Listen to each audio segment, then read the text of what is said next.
And as of about 6 hours ago, I am the immediate past president of the Baylor Line Foundation. I think I hear Dr. Garland back there clapping for that. Before we honor Judge Ed Kincaid with the Bicentennial Distinguished Public Service Award, there are a number of people that I'd like to thank without whom tonight would not be possible. First, I want to thank Marie Brown and Jan Berry, the chairs of our planning committee tonight.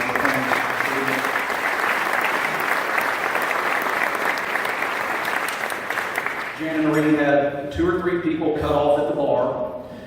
We had a fist fight that happened out in the lobby, but otherwise the evening has gone off without a hitch so far. It can still get a little bit weird. I want to thank the 3 alumni elected regents. These are just serious, wonderful people that we all love and trust.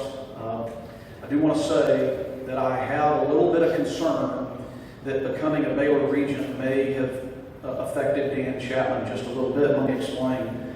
Dan is a longtime friend of our family. His daughter Jan and I, we used to have our birthday parties together. Go back a long way. I saw him out front and I clapped him on the back. I said, Dan, how you doing? He declined to comment and referred me to Lori Scott Fogel.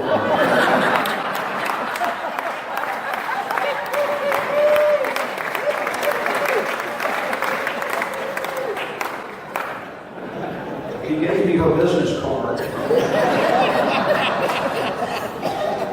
Lori Scott Fogel, on the front of her business card, it says her name and her email and all that, but if you turn it on the back, it actually has something pre-printed on the back, and I want to read it to you. It says, we will not respond to rumor or speculation. We will release all official news in God's good time, if at all.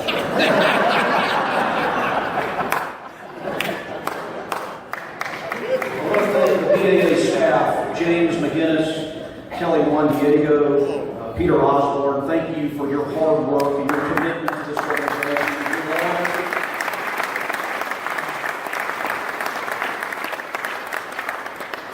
I want to thank the Texas Sports Hall of Fame. This is such a fantastic facility. They hosted our tailgates, and what a great night they have hosted for us tonight. I also want to thank Buddy Jones for sending that letter to the Waco Tribune Herald on the day the settlement agreement was announced. No? Too soon for that? Okay. You saw this letter, right? Buddy is spiking the football in the end zone. Saw this? Well, so anyway, I think for us, we loved it. It was wonderful. We loved it so much, we reprinted it at the Baylor Line. I do want to thank Bill Whitaker of the Waco Tribune Herald, the opinions page editor. He's here as a guest of Lyndon Olson. Thank you for being here, Bill. I know Bill got some of our folks gave a little bit of a hard time for publishing that letter in the newspaper, and it turns out Bill had no choice. They have a strict policy at the Waco Tribune Herald. If you submit a manifesto written entirely in red crayon on tinfoil, they have to print it.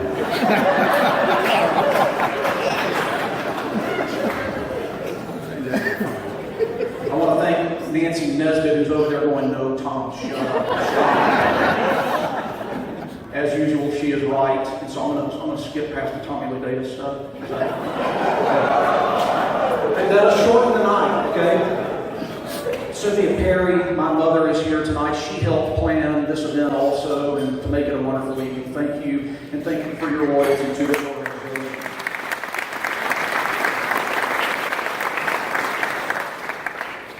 Judge Ed Kincaid was part of don't laugh, I'm going to get to this stuff at the end, Judge, okay? Judge Kincaid was part of what was a monumental undertaking, which was to carve peace, carve a truce out of 15 years of distrust. And in doing so, in honoring him tonight, I don't think it would be really appropriate I don't think you can appreciate the task that he undertook unless you appreciate the past 15 years. And the people in this room, I believe, understand the last 15 years. And I stand here at the end of a long line of presidents of the Baylor Alumni Association who fought hard to simply preserve this organization. They forged economic independence for this organization. They resisted calls to their loyalty to come in-house.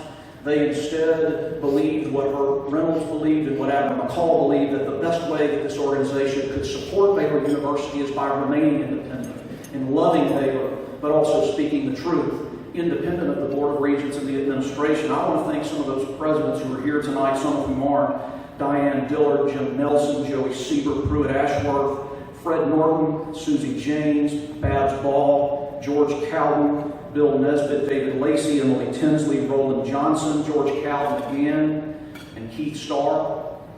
Keith became president. Let's give those personalities there.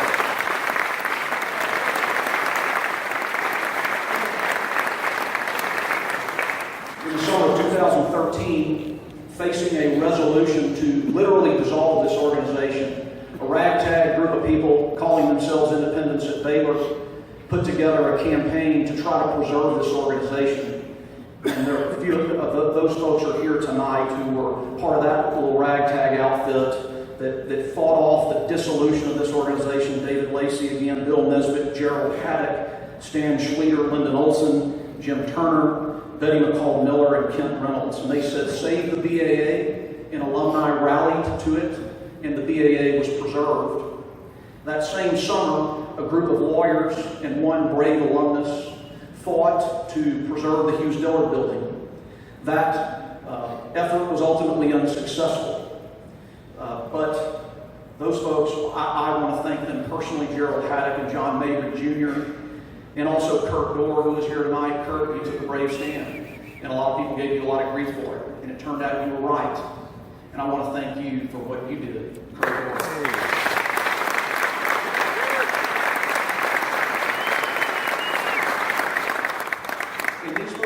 Of two things. First, they remind us what the Bible says about lost causes. The Bible says lost causes are sometimes the only causes worth fighting for. And I know what you're thinking. You're thinking, hey man, that's not from the Bible. That's from a Jimmy Stewart movie. Okay, that's true. See, over at the Alumni Network, they know that's from the Bible. Okay? But they also taught us that sometimes great comebacks are built on rallying cries that come out of bitter defeat. And they said, remember Hughes Dillard, and we remember Hughes Dillard, and we remember it still. Now, these leaders who fought to preserve the BAA knew that alumni of Baylor have possibly the greatest vested interest in the success and well-being of Baylor. They believed that alumni should have an independent voice. They knew what Adam McCall and Herb Reynolds knew, that like any institution, like any family, there will be times when Baylor will be faced with challenge and crisis. And they knew that those entrusted to lead Baylor might be tempted at times to conceal the causes and the dimensions of that crisis, whether motivated by a desire to preserve Baylor's image, or perhaps even to hide their own actions in causing it. And they envisioned, therefore, a role for alumni to tell the truth. And that's what this fight has been about, and that's what this reconciliation is about. And what this reconciliation is about is honoring those concepts and those principles as we move forward. You know, this lawsuit that we went through, that we're honoring Judge Kinkeade for resolving, was a really interesting thing. We have some of the lawyers on both sides of that case here tonight. Ryan Botkin, Catherine Chiarello, and Michael Navarre. They are at the Rattler firm in Austin. They're sitting tonight with Brad Tobin and Noli Bice, who very capably and honorably represented Baylor. This is the damnest thing I've ever seen in a lawsuit, where we would be meeting for somebody's deposition, and all morning somebody would be going after somebody else, and then at lunch everybody wanted to go to lunch with Noli Bice. I mean, literally, Jeff Kilgore was one of our key witnesses, and they just beat him all up in the morning, and he told our lawyers to their shock, "Hey, I'm going to lunch with Noli," who was on the other side. But this was a hard-fought family fight. And sometimes maybe that's good. Take it out the back, get it out of your system, get it over with. But that is what Ed Kinkeade walked into when he got involved. And Ed Kinkeade did not ask to get involved in this dispute. He was asked to try to bring peace in the Baylor family by Ken Starr and by Lyndon Olson, the president of the university and one of the staunchest Baylor Alumni Association supporters that there has ever been. And you know, Judge,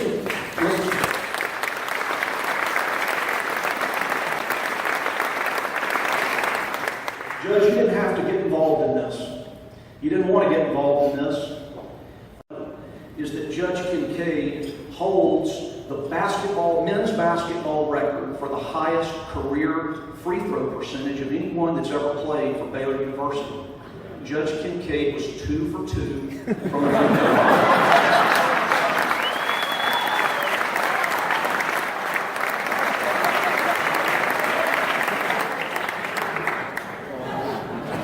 Nickname, 2 for 2. He's also a federal judge, and what that means is he is appointed to his job for life. He's really only accountable, to nobody, but he got appointed by the President of the United States, and it was the best decision that Grover Cleveland made in office. Judge, you probably heard this, but one of my law professors at UT, who happens to be my across-the-street neighbor, Lena Bralia, used to say that being a lifetime appointments for federal judges is like monogamy. It was a much better idea when life expectancy was 35 years.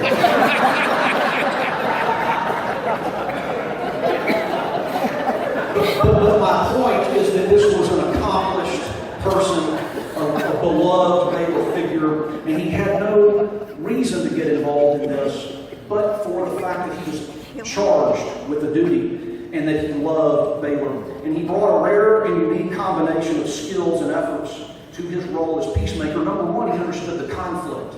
Too many people had said to both sides, "Oh, just get along. Can't you just get along?" And say to the other side, the other side will think, "Well, can't we just go back to 2002 and start over again?" And Judge Kincaid understood those were neither one options. He understood the complexity and that a creative solution was required. He also respected both sides. I will say, I don't think Judge Kincaid came to this dispute believing in some of the things that many of the Baylor Alumni Association supporters strongly believed in, but it didn't matter. He was an honest broker. He respected both sides. And I don't know why he did, but I was joined in this negotiation. On the other side was Kerry Gray, who was a very influential member of the Baylor Board of Regents, and he would be here tonight, except that his daughter-in-law is graduating from Stanford Medical School or something like that, and he is not here. But Kerry is an honest and good man, and we spent a lot of time together, and I wish he was here, and I salute him. I was also joined in this negotiation by many members of the Baylor Board of Regents, Baylor Alumni Association Board of Directors, including a long night in the courthouse in a court-ordered mediation by Lyndon Olson and Wayne Fisher and Stan Schleter. And these are some of the staunchest supporters of this organization, and I thank them for their effort in trying to reach this peace. And finally, Judge Kincaid was creative. He carved out of this conflict a resolution that honors the Baylor Alumni Association's long calls for transparency and accountability in the governance. And he also worked hard. We first met Judge over here on September 9th for lunch. I figure we probably talked about 10 times a week, bare minimum. He texted us, he hounded us, he sent us emails on Christmas Day. He really just worked extremely hard, and through the force of his personality and with grinding, thankless work and a vision for a creative peace, he carved out of a mountain of distrust, he carved this creative resolution. Judge, for that work and for your friendship, we are grateful, and I am honored to present you with the 2016 Price Daniel Distinguished Public Service Award, Judge Ed Kincaid.